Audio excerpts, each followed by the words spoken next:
भारत के सबसे रोमांचक गेमिंग प्लेटफॉर्म विंजो पर हैं 70 से भी ज्यादा गेम्स। तो खेलो अपने मनपसंद गेम्स और रोज जीतो करोड़ों के इनाम। Download now from winzogames.com। Game में वित्तीय जोखिम शामिल है और इसकी आदत लग सकती है। जिम्मेदारी और अपनी जोखिम पर खेलें। मैं हर दिन सुबह आता हूं और आपको कोरोना की खबर बताता हूं, लेकिन डराता बिल्कुल भी नहीं हूं, क्योंकि जो मामले बिहार में कोरोना के लगातार बढ़ रहे हैं, बल्कि बिहार ही नहीं पूरे देश में कोरोना के मामले लगातार बढ़ रहे हैं। लाख केसेस हर दिन देश में आने लगे।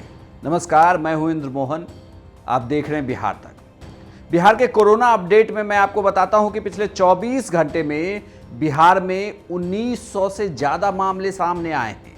यानी कि अब आप सोचिए, जब मैंने आपको कोरोना अपडेट देना शुरू किया था तो उस वक्त 80 मामले आते थे, 100 मामले आते थे, फिर 500 आने लगे, 1000, 1500 और अब आंकड़ा 2000 के आसपास है।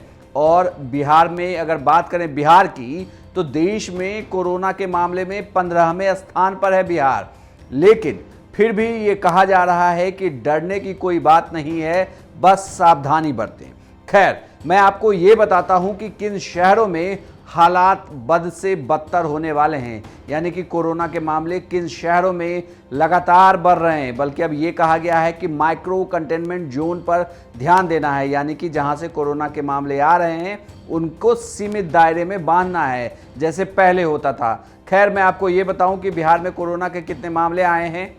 बिहार में कुल कोरोना के मामलों की बात करें तो पिछले 24 घंटे में 1911 कोरोना के मरीज मिले हैं और कुल एक्टिव केस अब 7504 हो गए हैं।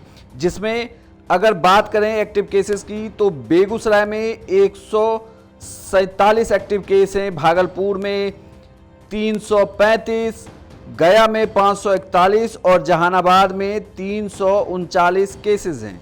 वहीं मुंगेर में एक्टिव केसेस की संख्या अब 158 हो गई है, मुजफ्फरपुर में 282, नालंदा में 117, पश्चिम चंपारण में 121, पटना में कुल एक्टिव केसेस अब 3205 हैं, पूर्णिया में 130 है, रोहतास में 140, सहरसा में 117, समस्तीपुर में 185 और सारण में 139 केसेस हैं।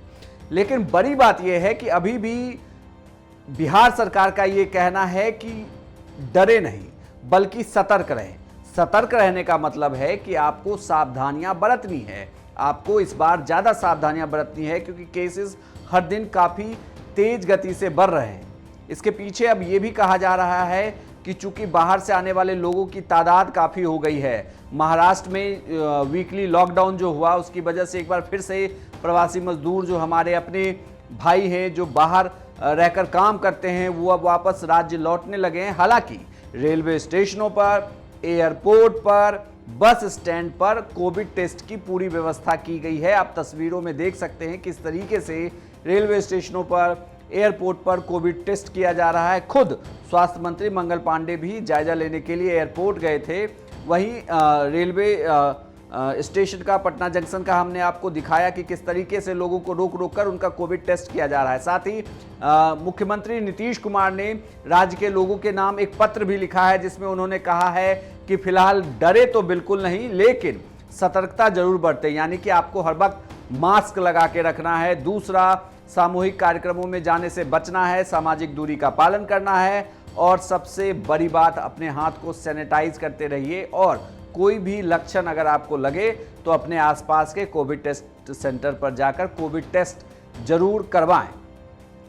इसके अलावा मैं आपको ये भी बता दूं कि पूरे देश में जो कोरोना के मामले बढ़ रहे हैं तो कई राज्यों ने कुछ शहरों में लॉकडाउन लगा दिया है। हालांकि जब आज मुख्यमंत्रियों के साथ प्रधानमंत्री नरेंद्र मोदी ने बैठक की तो उस बैठक में उन्होंने ये साफ तौर से कहा कि फिलहाल हम लॉकडाउन जैसा तो कुछ सोच नहीं रहे हैं, लेकिन हाँ, जो नाइट कर्फ्यू लगता था उसे अब आप कोरोना कर्फ्यू जरूर कहेंगे, क्योंकि कोरोना को रोकने के लिए हमें ये एक सही तरीका लगता है। दूसरा ये भी कि इससे इसका संक्रमण रुकेगा और सबसे बड़ी बात ये है कि प्रधानमंत्री नरेंद्र मोदी ने ये भी कहा है कि देश में वैक्सीन की कोई कमी नहीं है और टेस्टिंग भी प्रॉपर तरीके से चल रही है। लेकिन आज बिहार के कुछ शहरों से वैक्सीनेशन की कमी की खबरें जरूर आई। खैर, जो वैक्सीन की कमी की खबर कई शहरों से रिपोर्ट की गई है।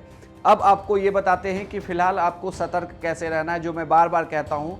तो भाई सबसे पहले आप मास्क लगाना तो बिल्कुल मत भूलें। दूसरा, आप घर से बाहर तभी निकलें जब बहुत ज़्यादा ज़रूरी हो, और किसी शादी समारोह में अगर आपके नहीं जाने से भी काम चलता हो तो भाई आप नहीं जाएं। और तीसरी सबसे बड़ी बात, सामाजिक दूरी बना कर रखें, थोड़ा दूरी से ही बात करें लोगों से, भीड़ भाड़ वाले इलाके में ना जाएं, सैनिटाइज़र का प्रयोग करते रहें, क्योंकि अगर आप स्वस्थ रहेंगे तभी आपका परिवार भी स्वस्थ रहेगा।